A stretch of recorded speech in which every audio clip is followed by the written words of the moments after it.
It's the 25th of May, 1982, and two pairs of Argentinian jets roar low over the Falklands Islands, on their way to what could be a one-way mission.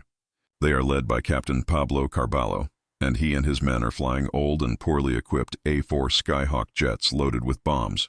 Their mission is to destroy the British ships HMS Coventry and HMS Broadsword. The Argentinians have captured the Falkland Islands, or the Malvinas as they call them, and they need to destroy the ships if they are to hold on to them. The Argentinians know that two ships have moved closer to the islands to cover ground troops, islands that give them the chance to approach undetected by British radar. Entering their range, don't climb for any reason. The Skyhawks fly as low as they dare, hugging the contours of the island as they reach the enemy's radar range. The two ships are equipped with advanced anti-air missiles and powerful radars, which have been devastating to the Argentinian planes. The only way to evade detection is to stay low. On board HMS Coventry, Captain David Hartdyke has his men on high alert. British Special Forces have warned him that the Argentinians have recently launched on a mission, but he is unaware that this time his ship is the target. 4 detections on their radar screen confirms his worst fears. 4 contacts bearing 225, range 30. Captain Hartdyke immediately orders the crew to action stations, and alarms blare on both ships, and swiftly the mighty Sea Dart surface-to-air missiles turn to bear. The Skyhawks at the same time approach Pebble Island and hug its contours. Isla de Bourbon ahead. Keep low and follow me. With expert flying, the Argentinians become invisible to the British radar, and on the Coventry, the contacts disappear. Contacts lost over Pebble Island. It's precisely what Captain Hartdyke feared. Pebble Island is too close. The Sea Darts have a minimum range, so now they will only be able to fire once if they are lucky. Hartdyke gets on the radio to Broadsword. Broadsword, what is your status? HMS Broadsword is equipped with shorter-range Seawolf missiles better suited for a close-range fight. On the Skyhawks, Carballo brings his men as close to the ships as he can under cover of the land. His planes have no radar and no warning systems, but at 10 nautical miles distance they can see the British ships. Starting the attack. Good luck, Captain. He and his wingman, Lieutenant Carlos Rinca, make the charge and accelerate to maximum speed while skimming the waves. Aboard Coventry, the two Skyhawks immediately light up their radar. 2 hostiles bearing 192 low level. To add to the confusion, a British Harrier jump jet reports in. It is in the firing zone. Captain, friendly aircraft 20 miles out. A British plane and enemies in the same airspace. Should he fire? In a split-second decision, he chooses the missiles. Turn the Harrier away. Shoot missiles. But the operators still can't get a lock. The Argentinians are flying extremely low, mere feet from the sea. Carballo's canopy is covered in sea salt as he soars through the spray, so low that the radars struggle to track them. Aboard the Coventry, the men's hearts race as they see the enemy getting ever closer. The Sea Dart missiles are failing to lock. Captain Hartdyke feels the dread of a wrong decision, praying for Broadsword's Seawolf missiles to do the job. Aboard Broadsword, the men can see the targets. The Skyhawks are flying so close that the Seawolf's radar detects them as a single aircraft. They lock the target as the Argentinians barrel down towards them. But then, the single contact splits into 2, and the 2 sets of coordinates crash the missile guidance system.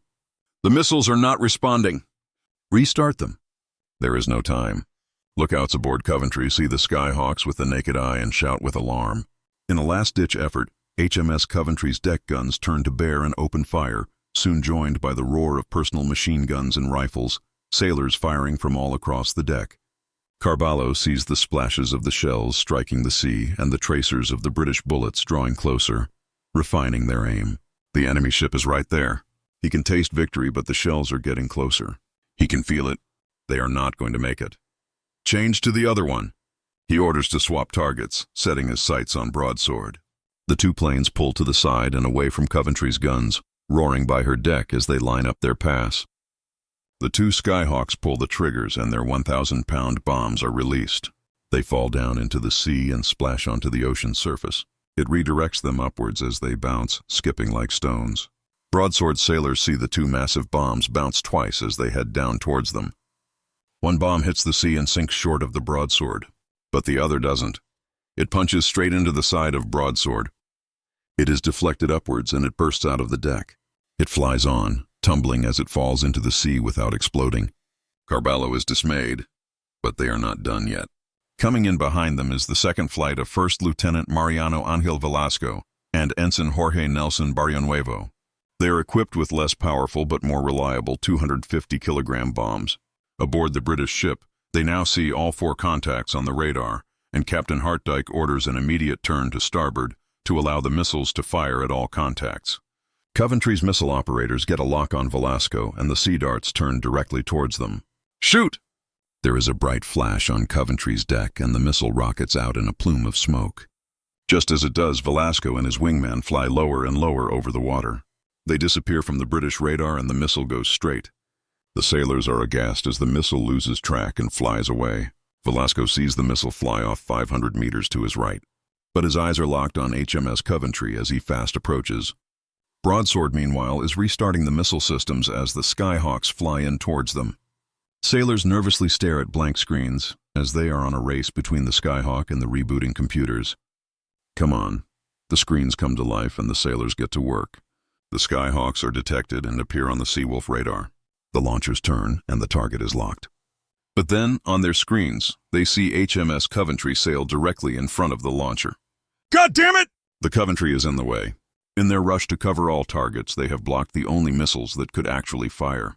The Broadsword's captain tries to maneuver to get a clear shot, but it's just too late. In the Skyhawks, Velasco and Barrionuevo are approaching their target. On the Coventry, Captain Hartdyke orders all turrets to fire at will. Cannons and machine guns join in, firing with everything they've got at the incoming planes. The main 4.5-inch gun is sending its shells towards the sea. The men realize the sights are misaligned. But that's not the only malfunction. At the same time, the 20mm anti-air gun jams. The men desperately try to fix it as the Argentinian planes close. In a desperate attempt, sailors all across the ship open fire with their rifles. The sea churns and splashes as everything the British have is directed towards the advancing Skyhawks. But it's all too late. Brace, brace, brace. Echo over the intercom, and commanding officers order everyone to hit the deck. Men jump for cover and hold on, waiting for the inevitable. Velasco sees the enemy ship fill his view and pulls the trigger. His A4's 20mm cannons are unleashed, spraying a volley of lead across the ship's deck and superstructure. He holds the trigger down as long as he can. Then he releases his payload. The bombs fall away, arcing lazily across the air before slamming into HMS Coventry with force. They punch through the hull, the impact echoing through the ship as 2 almost hollow thunks, but there is no explosion. The second A4 roars overhead without dropping its bombs, the payload failing to release. Seconds drag on. The men start to get back up, looking around with fear and confusion. A voice comes through the intercom reporting damage, but they never get to finish their sentence. The bombs detonate. 2 huge explosions rock HMS Coventry. In the air, the Argentinian pilots are elated to see smoke pouring from the Coventry. They've done it! Woo-ha-ha-ha! Boom, dude! Goal! Long live the nation. One explosion right under the bridge breaks a massive hole in the side of the ship and destroys the computer room. The fire moves up through corridors and blasts through the operations room where all the operators and Captain Hartdyke were working. The second one explodes in the forward engine room, starting a massive fire and taking out electrical and propulsion power from the ship. Captain Hartdyke comes back to his senses. He is surrounded by smoke and destruction. Screams fill the air. He tries to see who is making them, but they appear to come from everywhere and nowhere at the same time. He staggers to his feet and realizes the ship is listing. He attempts to use his intercom, but it is completely dead. It's no use. He needs to get out. Captain Hartdyke slowly works his way through the smoke and corridors as he listens to the ship groaning and cracking underneath him. He manages somehow to find an exit and emerges into the cool air of the South Atlantic. Now on deck, he is filled with concern for his men. But instead of chaos, he is met by an extremely professional evacuation. His team of sailors practiced this and are now springing into action. Men rescue their fellow sailors from the smoke-filled cabins and provide medical attention on deck as others prepare the survival rafts and help more sailors put on their survival gear. Hartdyke feels the deck shift beneath his feet as the hull lists. He's dazed and wounded, and amidst the chaos he has to sit down on the rapidly listing hull while others abandon the ship. All but Captain Hartdyke. After all the men have gone, Hartdyke is alone on the upturned hull of the Coventry. He casts one last look around the smoking ship. He's done his duty, and finally, as the last man aboard, he enters the last survival raft and drifts away from his command. Due to the professionalism of the British, 170 survivors would be picked up from the water by HMS Broadsword and the British rescue helicopters. But tragically, 19 lost their lives in the battle.